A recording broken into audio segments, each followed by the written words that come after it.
jërë ngeen jëf mbokk internet yi topp seen bi di Xel Mi Sall TV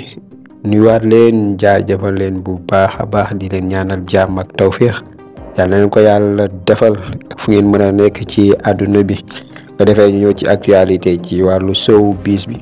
nga xam ni ak ya ca aju tey nag ñu indi leen musicien bi mag bi di Wally Ballago Seck di Faramareen bu mag bi nga xamante ni yor ndono baayam tey xam ne kuy sa baay ñu ni Thione Ballago Seck loolu rek doy na ndaanaan ci wàllu ngay yëngu ca la mu daan yëngu waaye li tax tey ñu indi kooku di Wally Ballago Seck nga xam ni ay fan yu néew ci fan yi ñu jàll rek mu reproduiraat way bi reprendaat musique mu reprendaat way bi di papam defoon di Mborodi gis nga ginnaaw bi mu ko génnewaatee nag mu def vidéo bi daal di def viral daal di wër daanaka àdduna bi ñu bari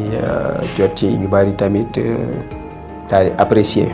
souvent daan naa ko faral di wax sama yenn confrère man leen Wally Ballago moom dafa am ndono bu am solo ci wàllu musique comme tey koo xam ne sa baay da cee nekkoon surtout nga xam ni papaam doon professionnel ci wàllu musique ci mbalax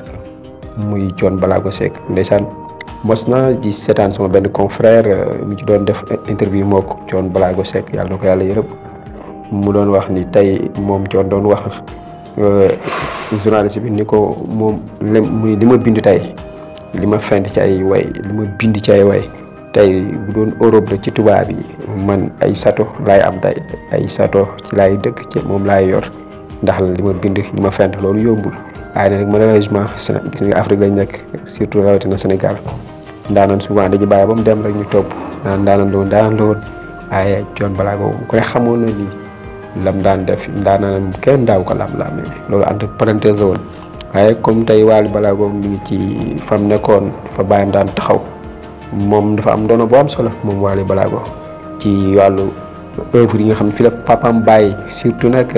ci way yoo xam ne xëy na bu ko bàyyam di créé tey génération bi ñu bari judduwuñ am na bu mu ci reprendre woon muy ma sant yàlla gis nga booba dafa defoon macha allah bu ñu ko génnee waaye tey mu indiwaat Mborodi kon nag ñu ngi koy xaaraat mu reproduiraat mu reprendaat yenn ci ay morceaux yi nga xam ni bàyyam woy na ko ci ay jamono parce que loolu ndonoom la nag bu ko defee mi ngi noonu kon loolu daal lañu indiloon tey comme ci wàllu showbiz bi di Faramareen bu mag boobu di Wally Ballago di ko ñaanal nag moom it mu continuer yoonam mu am ci lu kawe njortam mi ngi noonu ngeen jaajëfal bu leen di fàtte abonné partager bés cloche notification bi pour vidéo bu ñu def rek ngeen mën cee jot ndax actualité yëpp rek lañ leen di indil ci seen biir seen bii di Xel Mi Sall TV ci kàddu gi ci micro bi seen mbokk la woon ko de Njaay di leen jaajëfalaat bu baax a baax a baax